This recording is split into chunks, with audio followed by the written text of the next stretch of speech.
Alhamdulillah.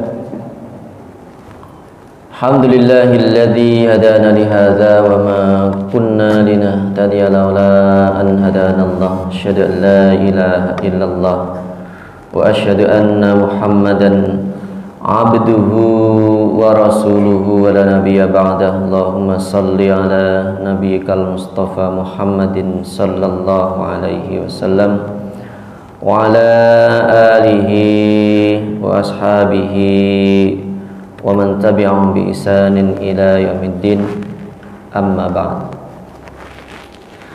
Fa ya ayyuhal hadirun rahimakumullah, bapak-bapak dan saudara-saudaraku sekalian yang rahmati Allah Subhanahu wa taala. Alhamdulillah kita dipertemukan kembali oleh Allah Subhanahu wa taala dalam kesempatan ini untuk kita bersama-sama melanjutkan kajian kita, yaitu kajian akidah.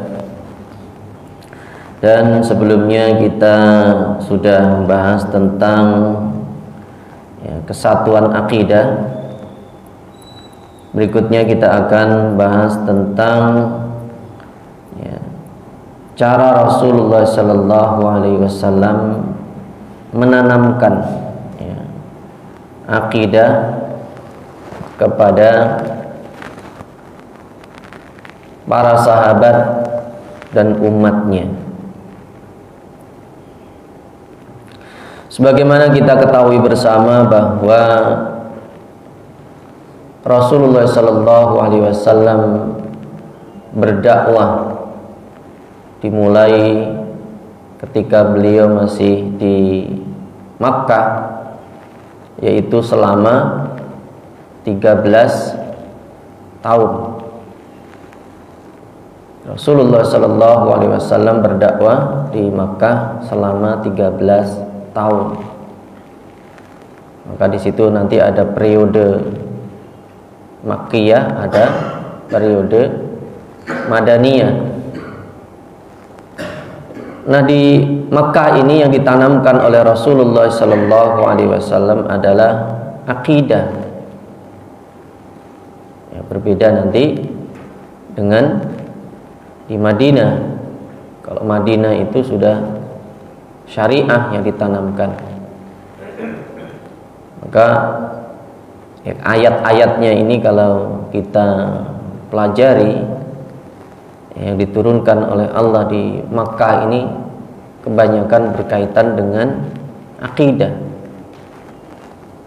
Jadi pembangunan akidah. Rahmati Allah Subhanahu wa taala. Maka nanti berkaitan dengan akidah itu lebih banyak membahas tentang hari kiamat. Maka nanti termasuk bagian penting dalam akidah itu adalah pembahasan tentang iman kepada Allah dan hari kiamat. Nah, bagaimana Rasulullah Sallallahu Alaihi Wasallam menanamkan akidah itu kepada umatnya dan para sahabat.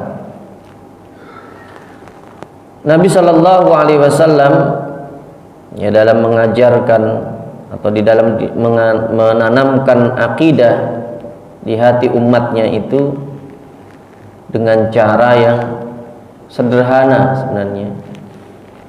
Jadi kalau kita bandingkan dengan belajar akidah zaman sekarang dibandingkan dengan zaman Rasulullah, itu lebih mudah belajar akidah itu yang diajarkan oleh Rasulullah Sallallahu Alaihi Wasallam. Maka kalau sekarang itu ada namanya ilmu kalam, ilmu macam-macam. Rahmati Allah Subhanahu wa taala. Nah, Rasul itu menyampaikan atau menanamkan akidah ke hati umatnya, pada para sahabat, itu dengan sangat mudah dipahami, mudah dimengerti, dan logis, masuk akal. Karena yang dihadapi oleh Nabi itu adalah orang-orang yang ya kalau kita lihat dalam sejarah itu kan begitu. Nabi berdakwah selama 13 tahun di Makkah itu tidak banyak yang masuk Islam. Tidak banyak yang masuk Islam.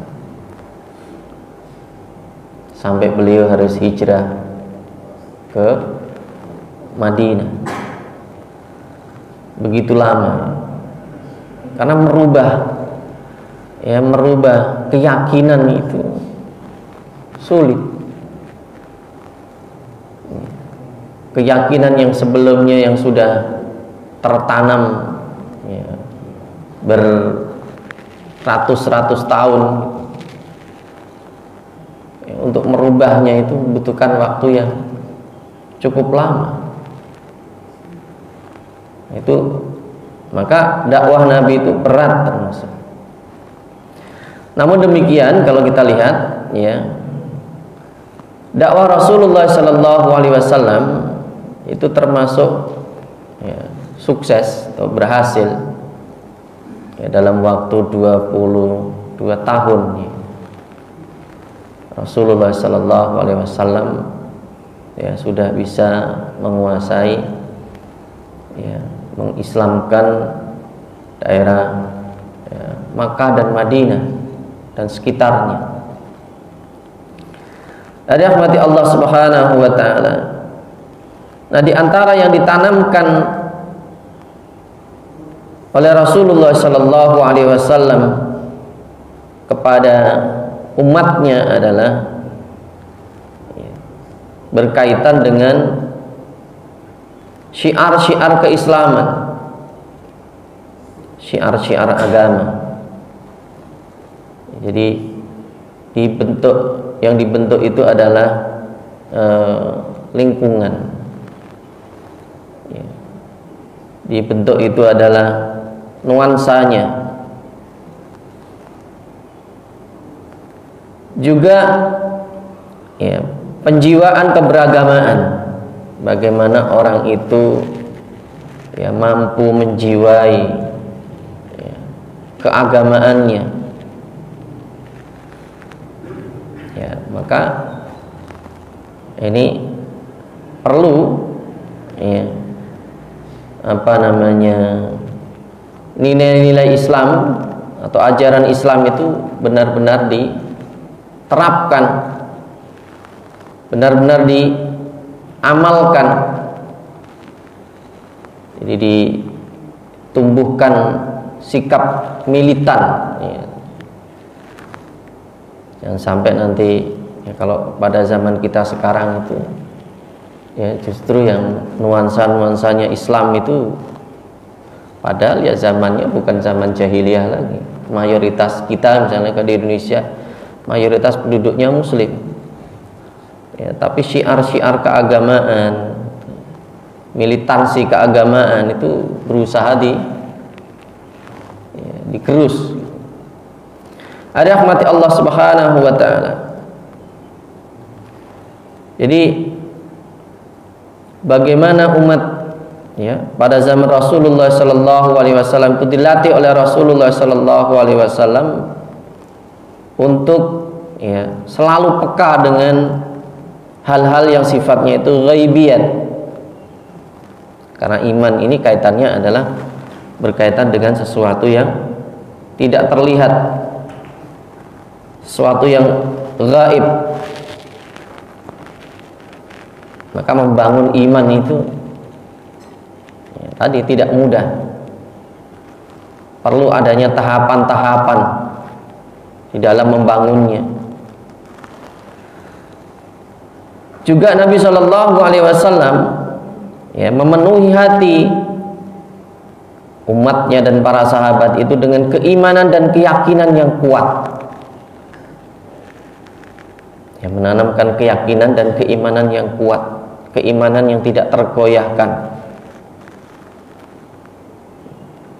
Ini awal-awal dakwah Rasulullah Sallallahu Alaihi Wasallam itu termasuk hal yang tadi berat,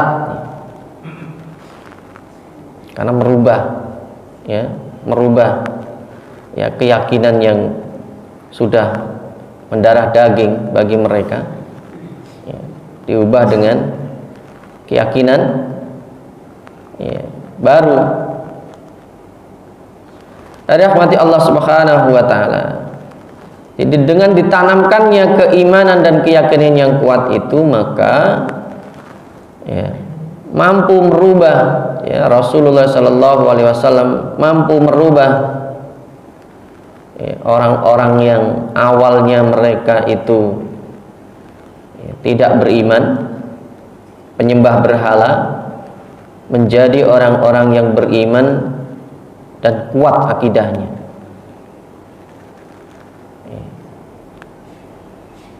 Maka termasuk nanti, ya, generasi yang terbaik itu kan generasi siapa, Pak?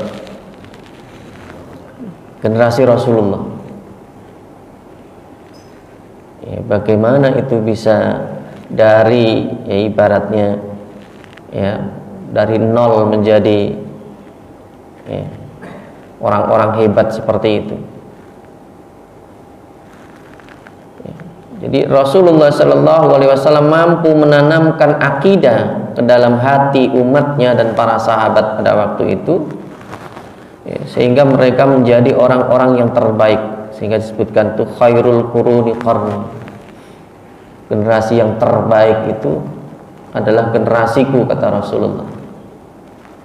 Summal ladzina yalawnahum summal ladzina yalawnahum, lalu orang-orang yang datang berikutnya dan berikutnya. Ya. Nabi mampu membentuk generasi yang mereka itu, ya, bangga dengan keimanannya, ya, padahal jumlah mereka pada waktu masih belum banyak, ya. Nah, kalau sekarang umat Islam itu sudah ada di mana-mana, di seluruh dunia itu sudah ada, ya, meskipun nanti prosentasinya berbeda-beda di antara negara. Artinya kalau dibandingkan dengan zaman Rasulullah Sallallahu Alaihi Wasallam, umat Islam sekarang itu jauh lebih besar dan lebih kuat, ya, karena sudah ada di mana-mana. Kalau pada zaman Nabi dulu baru di Makkah dan Madinah dan sekitarnya saja. Tapi mereka itu adalah orang-orang yang kuat. Justru mereka orang-orang yang mampu melakukan perubahan-perubahan. Ya. Mereka adalah orang-orang yang mampu melakukan perubahan-perubahan peradaban. Dimulai zaman Rasulullah Sallallahu Alaihi Wasallam, sehingga mereka itu tadi adalah generasi yang benar-benar bangga dengan keimanannya itu, dengan keislamannya itu, dan mereka mampu, ya, berpegang kuat kepada ajaran-ajaran Islam. Ada rahmati Allah Subhanahu wa taala, sehingga mereka mampu menjadi generasi yang terbaik. Sehingga dalam Al-Quran disebut kuntum khaira ummatin, ya. Dalam Al-Quran itu sampai disebutkan oleh Allah Subhanahu wa taala keunggulan umat Rasulullah Sallallahu Alaihi Wasallam. Ada jaminan dari Allah Subhanahu wa taala, kuntum khaira ummatin, kalian itu adalah umat yang terbaik. Jadi kalau dikatakan kalian itu adalah umat yang terbaik, ini kan membanggakan umat Islam itu, memberikan semangat di dalam berdakwah. Dan ini pernyataan ini bukan pernyataan manusia, tapi ini adalah pernyataan dari Allah Subhanahu wa taala, menjamin bahwa, ya, ajaran yang diajarkan oleh Rasulullah Sallallahu Alaihi Wasallam itu adalah ajaran yang terbaik, agar kita menjadi manusia-manusia yang terbaik. Ya, jadi kalau kita runut itu, kita menjadi manusia terbaik itu dengan apa? kira-kira? Ya. Kita umat Islam menjadi umat yang terbaik itu dengan apa kira-kira? Kita merasa nggak umat yang terbaik? Nah, diantaranya adalah dengan diturunkannya Al-Quran itu. Kita menjadi umat yang terbaik itu karena adanya Al-Quran diturunkan oleh Allah Subhanahu wa Ta'ala. Jadi Al-Quran itu adalah kitab yang terbaik yang diturunkan kepada Nabi yang terbaik, diturunkan pada malam yang terbaik, pada bulan yang terbaik, ya, untuk umat yang terbaik, agar kita ini menjadi manusia-manusia yang terbaik. Ya. Al-Quran, maka itu tidak pernah terjadi pada umat-umat sebelumnya, ya, seperti diturunkannya Al-Quran pada malam Lailatul Qadar, pada bulan Ramadan, dan itu tidak pernah terjadi pada umat-umat yang sebelumnya.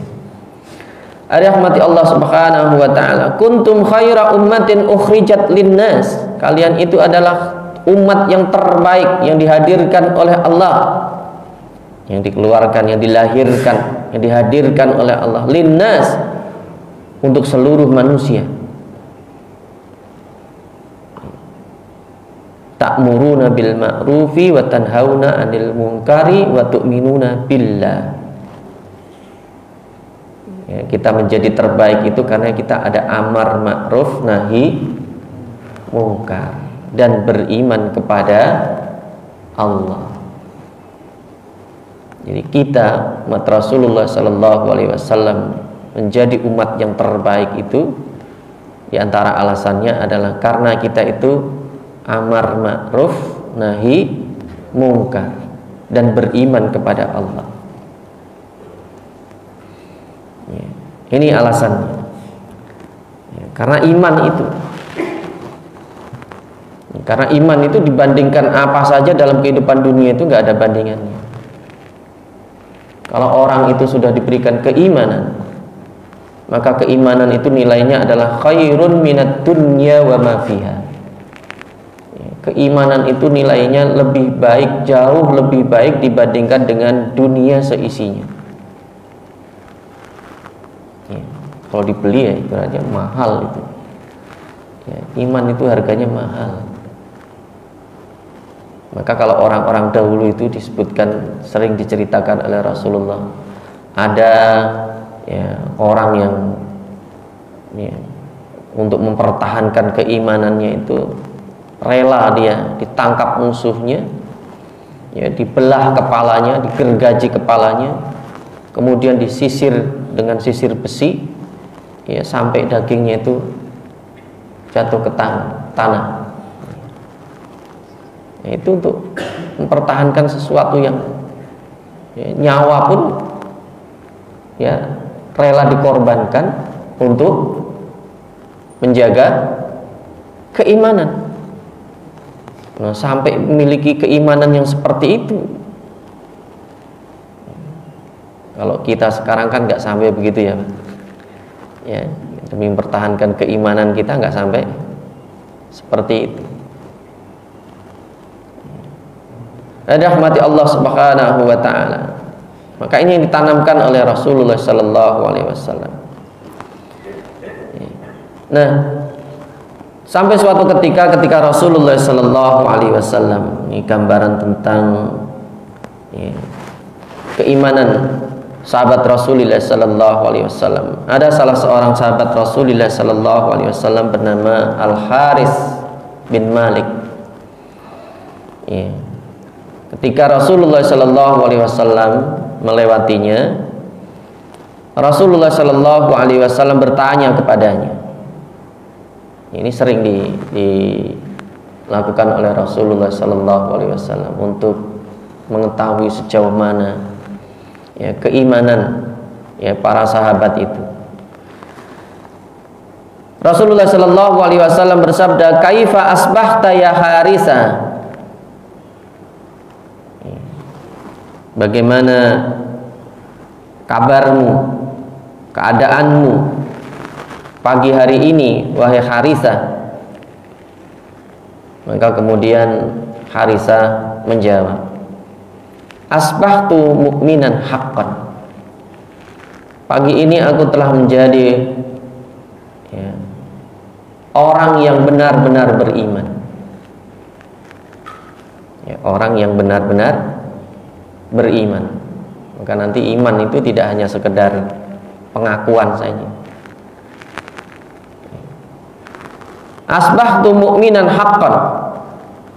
Kemudian Rasulullah sallallahu alaihi wasallam bersabda, unzur ma taqul. Coba perhatikan apa yang kamu ucapkan. Fa inna likulli haqqin haqiqah. Sesungguhnya setiap kebenaran itu harus ada buktinya. Dia mengatakan, saya sudah menjadi seorang mukmin yang benar-benar atau benar-benar mukmin. Tanya oleh Rasulullah, semua perkataan itu harus ada buktinya, tidak hanya sekedar pengakuan. Fama haqiqatu imanika, maka apa bukti dari hakikat keimananmu? Apa buktinya kalau kamu itu benar-benar mukmin? Qala, kemudian ia menjawab, azaftu nafsi anid dunya. Azaftu nafsi anid dunya. Diriku itu sudah jemu dengan dunia. Ini pengakuannya. Maka nanti termasuk yang menjadi penghambat ini, atau tantangan kita membangun keimanan kita, itu adalah tentang dunia. Hubbud dunya wa karahiyatul maut. Terlalu cinta dunia dan tidak suka tidak suka kematian. Jangan sampai seperti itu, karena semua orang pasti akan mati. Dan apa yang diperoleh dalam kehidupan dunia itu bisa dibawa mati. Bisa nggak Pak, yang kita peroleh dalam kehidupan dunia itu kita bawa mati? Bisa nggak? Bisa. Caranya bagaimana? Ya harus ditransfer kan gitu. Ya harus ditransfer. Yang kita punya itu harus ditransfer. Dalam bentuk apa transfernya itu? Kalau kita punya kekayaan, bagaimana kekayaan itu digunakan untuk membela agama Allah, untuk memperjuangkan agama Allah. Itu tabungan. Jadi yang kita bawa itu tidak dalam bentuk fisiknya, dalam bentuk rekening kalau bahasa kita itu. Harus kita tabung. Tabungannya dengan itu. Kita punya harta untuk berjuang di jalan Allah. Punya tanah kita wakafkan. Punya uang kita gunakan untuk memperjuangkan agama Allah. Untuk membangun madrasah, bangun rumah sakit, bangun masjid. Nah, itu cara kita mentransfernya. Membiayai dakwah. Jangan sampai tadi terlalu cintanya kepada dunia, ditumpuk-tumpuk. Alhaakumut takatsur hatta zurtumul maqabir. Itu orang yang cinta dunia, tumpuk-tumpuk hartanya, banyak kekayaannya, di mana-mana kekayaannya. Tapi sayang, kekayaannya itu hanya terhenti di situ. Ketika dia meninggal dunia tidak tidak ditransfer tadi, ditinggal akhirnya. Tinggal dalam bentuk fisik kan nggak mungkin itu. Ya, jadi dibawanya itu dalam bentuk tadi tabungan rekening. Ya, dan itu catatannya yang mencatat malaikat-malaikat Allah, bukan kita yang mencatat. Sudah ada juru catatnya. Ya, rekening itu nanti kita akan diberikan oleh Allah pada yaumul qiyamah. Catatan amal kita itu. Ya. Nah, pengertian orang yang azaftu nafsi anid dunya, aku sudah jemu dengan dunia. Kemudian dunia itu bukan berarti nanti orang, kalau dia orang imannya udah kuat, imannya udah betul itu, kemudian dunia ditinggal begitu saja, ya, tidak mau dunia, tidak seperti itu. Maka nanti ada istilah zuhud, gitu ya. Zuhud itu apa? Zuhud itu kekayaan itu boleh kita kuasai, boleh di tangan kita. Orang beriman itu boleh kaya sekaya-kayanya, tapi jangan sampai kekayaan itu diapakan, Pak? Ya, jangan sampai kekayaan itu dimasukkan ke dalam hatinya, artinya terlalu cinta kekayaannya. Boleh, bukan berarti nanti kalau imannya udah tinggal semua, tidak. Ya, tapi jangan sampai kekayaan itu terpaut dalam hatinya sehingga dia tidak mau tadi menggunakan kekayaannya itu untuk berjuang di jalan Allah. Ya. Azaftu, itu dilakukan oleh para sahabat. Ya, termasuk Abu Bakar, Umar, itu ketika dia kalau urusannya udah dakwah, mereka habis-habisan itu. Ya, habis-habisan itu. Menggelontorkan dana, biaya untuk memperjuangkan agama Allah. Setelah itu dia cari lagi, kerja lagi, dapat lagi, dan seterusnya. Ada rahmati Allah Subhanahu wa taala. Azabtu nafsi anid dunya. Ya, aku sudah jemu dengan dunia. Fastahartu laili, maka aku lewati malam itu dengan begadang bahasa kita. Ya, lembur. Ya, tidak tidur di malam hari. Untuk apa? Beribadah. Malam ibadah. Kemudian wa atma'tu nahari, dan aku lewati siang itu dengan haus, artinya dengan puasa. Malam dia sholat, qiyamul lail, ibadah, siang dia puasa. Dan dia juga tidak terlalu cinta dunia. Rahmati Allah Subhanahu wa taala. Kemudian dia mengatakan, wa ka'anni anzuru ila arsy rabbi barizan. Seakan-akan aku melihat, menatap ke arasy Tuhanku itu dengan jelas. Wa ka'anni anzuru ila ahlil jannati. Ya, dan aku seakan-akan melihat para penghuni surga saling berkunjung di dalamnya. Wa ka'ani anzuru ila ahlin nar. Ya, kaifa yataghaduna fiha, dan saya melihat para penghuni neraka itu mereka berlari-lari di dalam neraka itu. Ini yang dikatakan. Jadi seakan-akan dia itu sudah melihat surga dan neraka. Kemudian Nabi Shallallahu Alaihi Wasallam bersabda, "Absarta falzam." Maka Nabi Shallallahu Alaihi Wasallam mengatakan, engkau sudah melihatnya, maka tetaplah seperti itu. Ya, jadi ini kan gambarannya tadi susah apa sulit, Pak? Memiliki iman yang benar itu. Ya. Gambarannya memiliki keimanan yang benar itu bagaimana? Ya, tidak terlalu cinta dunia. Ya, ini kalau ulama-ulama tasawuf mereka sebut zuhud. Ya, zuhud, izhad fit dunya.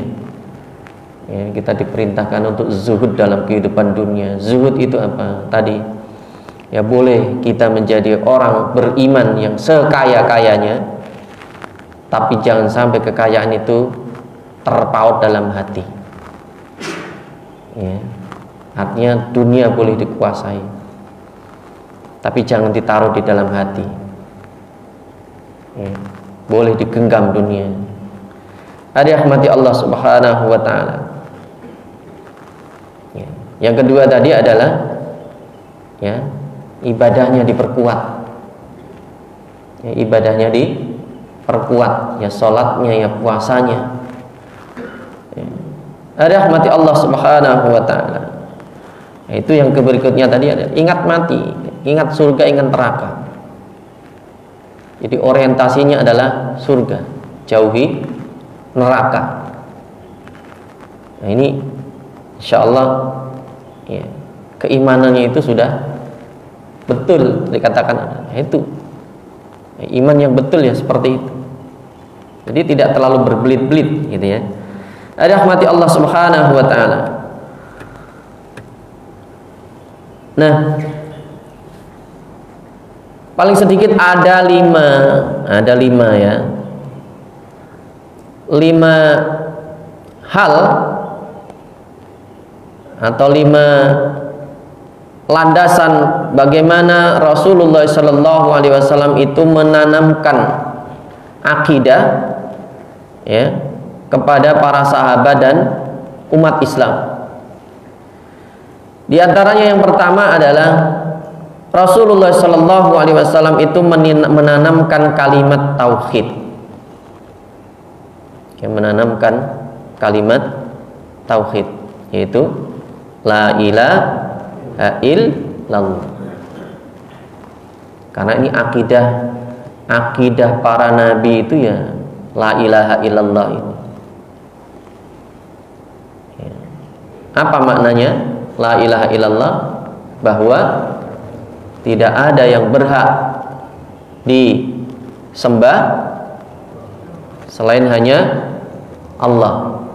Maka ini sebagian umat Islam menyebutnya nanti akidahnya namanya tauhidnya disebut tauhid uluhiyah. Ya, karena yang menjadi persoalan dari seluruh umat itu adalah tentang ibadah. Ya, ibadah. Jadi yang menjadi persoalan dari umat zaman dahulu sampai umat Rasulullah Sallallahu Alaihi Wasallam itu adalah persoalan ibadah. Ya. Itu yang bermasalah. Terutama yang disembah adalah selain Allah. Ya, jangan sampai nanti. Nah, ini yang ditanamkan oleh Rasulullah Sallallahu Alaihi Wasallam, keyakinan bahwa kita itu hanya beribadah kepada Allah. Beribadah itu apa maksudnya? Ibadah itu apa, Pak? Ibadah itu apa? Kita sering mendengar kata ibadah. Ibadah itu ngapain? Ya bentuknya ya sholat, puasa, iya. Ya, itu bentuknya, bentuk secara fisiknya gitu ya. Maka nanti ibadah itu ada ibadah mahdhah, ada ibadah ghairu mahdhah. Kalau ibadah mahdhah itu ada tata caranya, ada waktunya. Ya. Kalau ibadah ghairu mahdhah itu tidak disebutkan waktunya dan caranya. Ya, termasuk nanti orang bekerja. Ya, orang bekerja itu nilainya ibadah. Ya, orang bekerja itu nilainya ibadah. Jadi apapun dalam kehidupan kita itu bisa nilainya nanti adalah ibadah. Ya, kalau sholat, puasa, haji itu jelas ada waktunya, ada syaratnya, ada rukunnya, ada aturannya, itu namanya ibadah mahdhah. Yang ghairu mahdhah lebih banyak. Ya. Ibnu Taimiyah mengatakan ibadah itu adalah fi'lu ma yuhibbuhullahu wa yardahu. Ibadah itu adalah melakukan sesuatu yang disukai dan diridhoi oleh Allah. Ya. Atau kita melakukan segala sesuatu karena Allah. Ini kalau kita melakukan apa saja itu niatnya karena Allah, lillahi ta'ala, kerja niatnya karena Allah. Ya, sedekah, infak, belajar dan sebagainya itu niatnya karena Allah. Karena seluruh kehidupan kita, inna sholati wa nusuki wa mahyaya wa mamati lillahi rabbil alamin. Ini makna ya tadi la ilaha illallah, bahwa tidak ada yang berhak disembah kecuali hanya Allah. Seluruh hidup kita itu adalah dalam rangka untuk beribadah kepada Allah. Ya, nilainya ibadah. Ya, itu yang ditanamkan itu. Jadi semua yang kita lakukan dalam kehidupan itu adalah lillah. Ya, yang ditanamkan adalah. Jadi ibadah itu istilahnya pengabdian. Ya, pengabdian. Jadi maka nanti ibad itu adalah hamba. Jadi kalau ibadah itu maknanya adalah penghambaan. Kita hanya menghamba kepada Allah. Menghamba itu apa? Ya tadi kita menyerahkan hidup kita, kehidupan kita, seluruh yang kita miliki itu karena Allah. Ya, taat kepada Allah. Ya, melaksanakan apa yang diperintahkan oleh Allah, menjauhi apa yang dilarang oleh Allah. Itu hakikat dari penghambaan itu. Ya, jangan sampai nanti kepada yang lain. Nah, ini yang bermasalah kan. Ya, dia menghambanya kepada siapa? Menghambanya kepada hartanya. Jadi budak harta. Jadi hamba itu kan budak sebenarnya. Kalau makna sebenarnya itu hamba itu kan budak sebenarnya. Jadi kita itu hanya berhak menjadi budak Allah saja. Gak boleh bagi yang lain. Gak boleh jadi budak harta, gak boleh jadi budak nafsu kan. Ya. Ini yang ditanamkan di dalam diri ya sahabat dan umat Rasulullah sallallahu alaihi wasallam. Dan ini ditanamkan sejak kecil. Rasulullah sallallahu alaihi wasallam bersabda, "Iftahu ala sibyanikum awwala kalimatin bila ilaha illallah."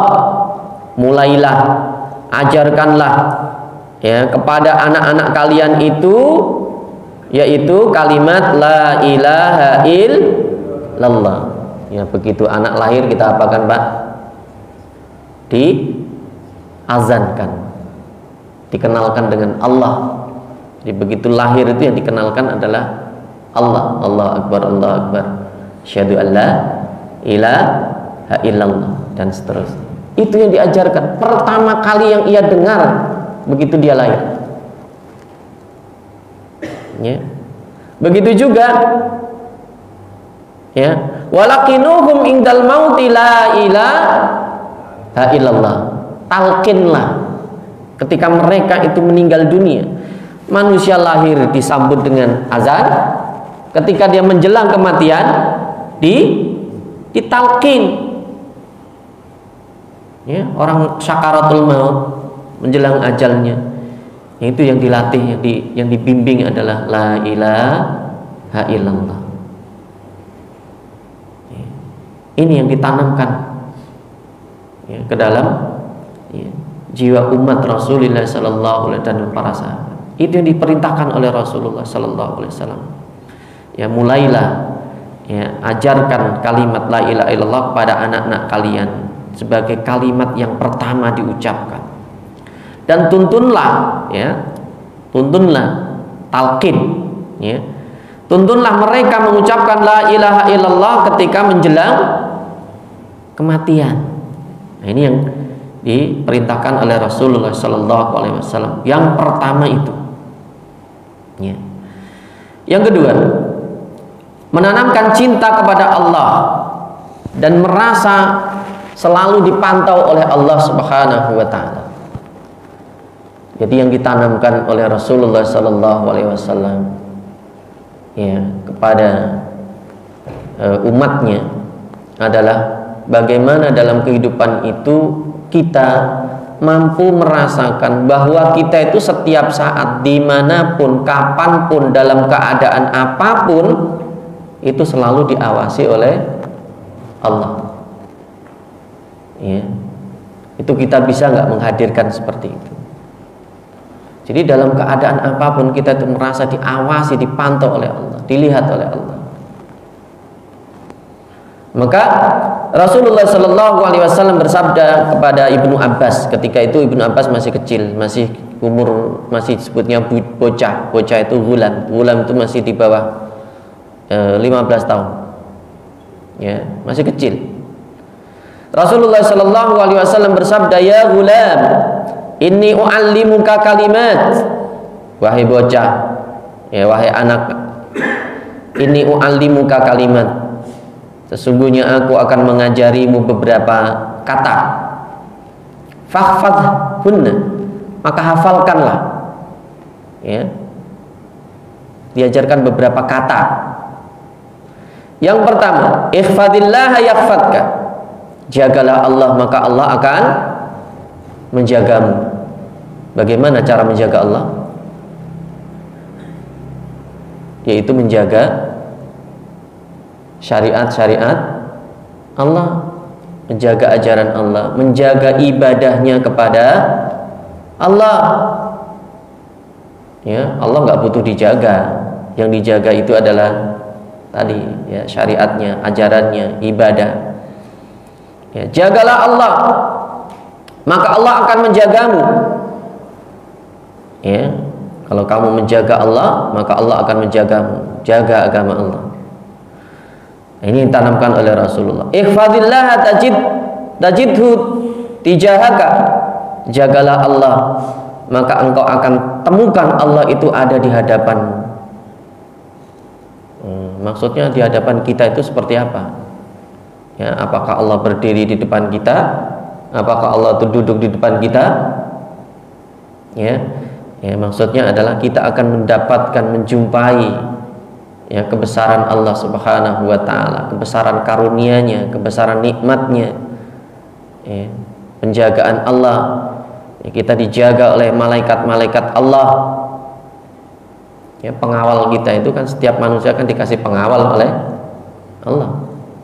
Ya, malaikat-malaikat penjaga itu. Ya. Rahmati Allah Subhanahu wa ta'ala. Yang ketiga adalah menanamkan cinta kepada Allah dan cinta kepada Nabi. Ya. Imam Ahmad meriwayatkan dari Anas bin Malik bahwa ada seorang laki-laki yang bertanya kepada Rasulullah Sallallahu Alaihi Wasallam.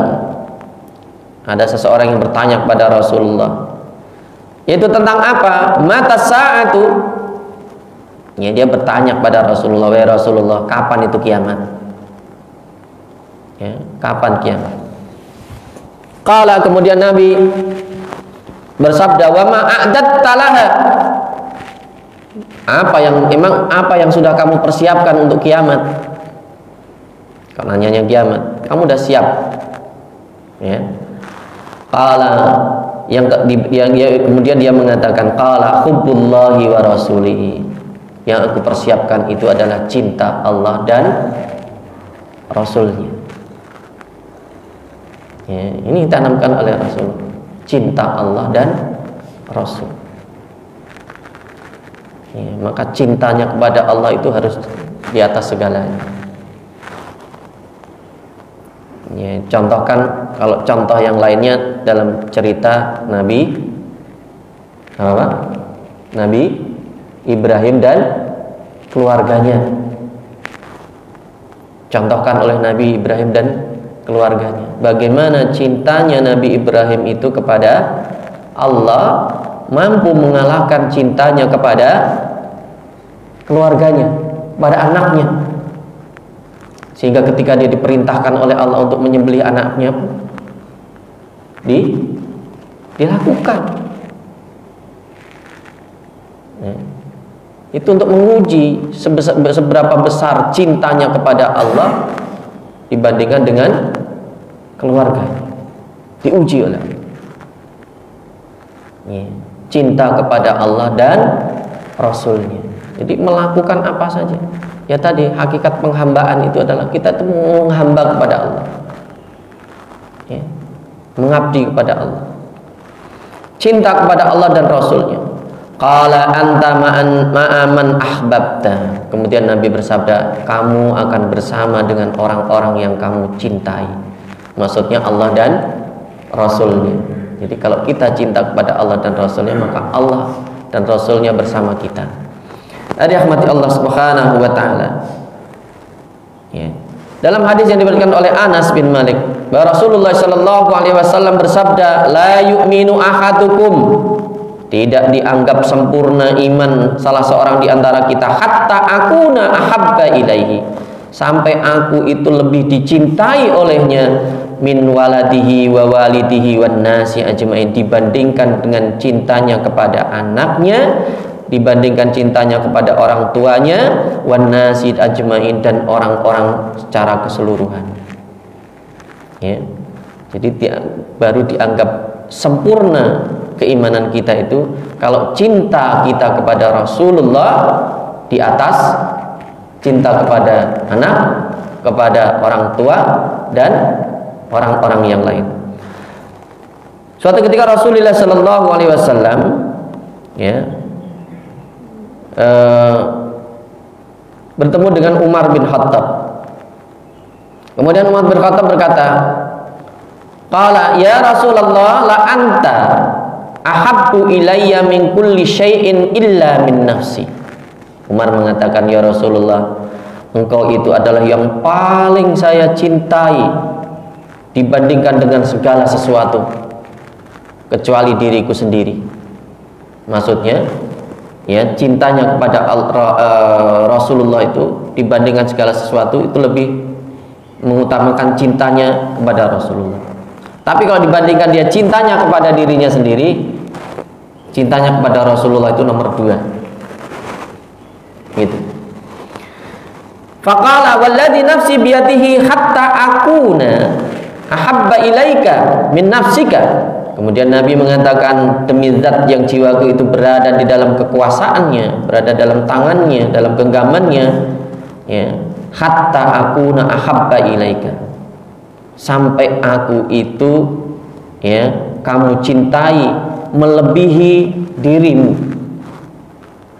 Berarti cinta kepada Allah dan Rasulnya itu harus nomor 1, ya, nomor 1. Faqala lahu Umar, kemudian Umar mengatakan kepadanya, pada Rasulullah, fa innakal an ahabbu ilayya min nafsi, maka engkau sekarang ya Rasulullah lebih aku cintai daripada diriku sendiri. Faqala al-an ya Umar, sekarang wahai Umar, ya, sekarang maksudnya itu baru benar, maksudnya begitu. Rawahul Bukhari, hadis ini diriwayatkan oleh Imam Al-Bukhari. Yang keempat, ini sampai jam berapa ini kita, Pak? Udah syuruk? Udah? Kita tambahkan dikit ya. Ya. Yang berikutnya adalah yang keempat, yaitu mengajarkan Al-Quran. Ya, cinta Al-Quran. Jadi untuk menanamkan akidah itu perlu kita, karena ya, kalau dulu ada Rasulullah Sallallahu Alaihi Wasallam, kalau sekarang pegangan kita itu siapa? Ya, pegangan kita itu siapa? Yang harus kita pegang kuat, sebagaimana dalam hadis Rasulullah Sallallahu Alaihi Wasallam. Pegangan kita yang harus kuat itu 2, yaitu Al-Quran dan Sunnah Nabi. Jadi kalau pegangannya bukan manusia, ya, guru itu penting, ya, tapi jangan terlalu kenceng sama gurunya, karena manusia guru bisa jatuh juga. Ya, jangan terlalu fanatik sama manusia, ya. Jadi jangan sampai nanti cintanya kepada gurunya mengalahkan cintanya kepada, ya, Al-Quran dan Sunnah Nabi ini. Jangan sampai gitu. Ya, guru memang betul mengajarkan kita kepada cinta kepada Allah, kepada Rasulnya, mengamalkan Al-Quran, hadis, ya. Karena manusia biasa. Selain Nabi itu tidak ada yang maksum, tidak ada yang terjaga dari, ya, salah dan dosa. Ini sebagian orang kan mau gurunya benar, mau gurunya salah, ya Pak. Enggak begitu ya. Yang ditanamkan oleh Rasulullah itu adalah cinta Al-Quran, ya, cinta Al-Quran. Ini meskipun nanti memang ya dalam kita mempelajari Al-Quran itu tidak begitu saja, butuh guru, betul, gitu ya, butuh guru. Nah, guru itu kan tidak hanya satu, banyak guru itu, ya, guru itu banyak. Maka perlu nanti mana yang lebih kuat, ya, argumennya lebih kuat, ilmunya, ya, lebih bagus alasannya, itu yang kita ambil kan gitu. Kalau kita ya belajar itu, maka belajar itu jangan sampai sama hanya satu guru saja, ya. Nanti pemahaman dan pemikirannya tidak luas jadinya, ya. Bukan berarti untuk tidak cinta guru, tidak, ya. Jadi tetap ya belajar kita memang dengan guru kan gitu. Kalau kita mengikuti Imam Syafi'i itu yang kita ikuti bukan Imam Syafi'i, tapi apa Pak? Yang diikuti oleh Imam Syafi'i, kan gitu. Jadi kalau kita mengikuti Imam Syafi'i itu kita mengikuti apa yang diikuti oleh Imam Syafi'i, sehingga kita tahu alasannya. Nanti sampainya pada Al-Quran, pada hadis, tapi melaluinya, pemahamannya melalui Imam Syafi'i dan seterusnya. Itu jadi kita tahu arahnya itu. Tapi nanti kita udah sampai ke sana, ya jangan sampai nanti pokoknya saya ngikut guru saya. Nah, jangan sampai, nanti harus tahu alasannya itu, ilmunya harus sampai ke sana tadi, ya, sehingga kita tidak fanatik itu, ya. Itu yang diajarkan oleh ulama-ulama kita. Ada rahmati Allah Subhanahu wa taala mengajarkan Al-Qur'an, ya. Maka Rasulullah Shallallahu Alaihi Wasallam bersabda, khairukum man ta'allama al-Qur'ana wa 'allamahu. Maka nanti termasuk akidah itu kan harus dibangun dengan dalil, bukti. Dalil itu bukti itu ya pegangan. Jadi iman itu harus ada pegangannya, kan gitu, ya, pegangannya. Kalau pegangannya adalah ucapan manusia tadi, jadi kalau kita belajar ilmu akidah, ya, itu kita hanya mendengarkan ucapan manusia, gitu ya. Nanti beda-beda, bingung kita, ya, bingung kita. Ada fulan mengatakan begini, mengatakan begitu, itu kan perkataan orang, ya. Jangan sampai kita hanya ngikutin, pokoknya yang benar ini enggak, ya. Ya, kembalinya harus kepada Al-Quran. Kita harus sampainya ke sana, gitu. Ya, maka nanti akidah itu dibangun dengan dalil yang istilahnya dalil qat'i itu pasti. Jadi akidah itu dalilnya harus pasti, karena ini sesuatu yang ghaibiyat. Akidah itu sesuatu yang tidak kelihatan. Kalau pegangannya itu nggak pasti, ya repot. Maka tadi yang ditanamkan itu adalah, ya, Al-Quran, ya, karena ucapan yang pasti itu Al-Quran. Nah, kalau pemahamannya mungkin ada beda penafsiran, ya, nanti ada beberapa ayat yang dipahami berbeda, itu ada. Tapi nggak apa-apa, yang penting pegangannya kan itu. Masalah pemahaman nanti bisa dipertanggungjawabkan di hadapan Allah Subhanahu wa taala. Maka ini pegangan yang pertama tadi adalah Al-Quran, itu yang harus dikuasai. Kita harus bisa menguasai Al-Quran, diajarkan itu Al-Quran. Rahmati Allah Subhanahu wa taala. Nah, Rasulullah Shallallahu Alaihi Wasallam dalam ini sahabat, ya, cerita sahabat, diriwayatkan dari Jundub bin Abdullah radhiyallahu anhu menceritakan, ya, wa nahnu kunna ma'an Nabi Shallallahu Alaihi Wasallam, dulu kami bersama Rasulullah Shallallahu Alaihi Wasallam, wa nahnu fatayani, ya, kami dulu bersama Rasulullah Shallallahu Alaihi Wasallam pada waktu itu kami masih remaja. Kami belajar keimanan sebelum kami belajar Al-Quran. Jadi iman dulu, ya, iman dulu baru Al-Quran. Kemudian kami belajar Al-Quran sehingga bertambahlah, ya, bertambah kuatlah keimanan kami. Jadi yang belajar itu pertama tadi adalah tentang iman, dikuatkan dengan Al-Quran. Jadi Al-Quran ini menguatkan akidah kita. Rahmati Allah Subhanahu wa taala. Mungkin itu yang bisa kita pelajari dalam kesempatan ini. Silakan kalau disampaikan. Oke? Cukup, Pak, ya? Mari kita tutup dengan doa kafaratul majlis. Subhanakallahumma bihamdika asyhadu an la ilaha illa anta astaghfiruka wa atubu ilaik. Assalamualaikum warahmatullahi wabarakatuh.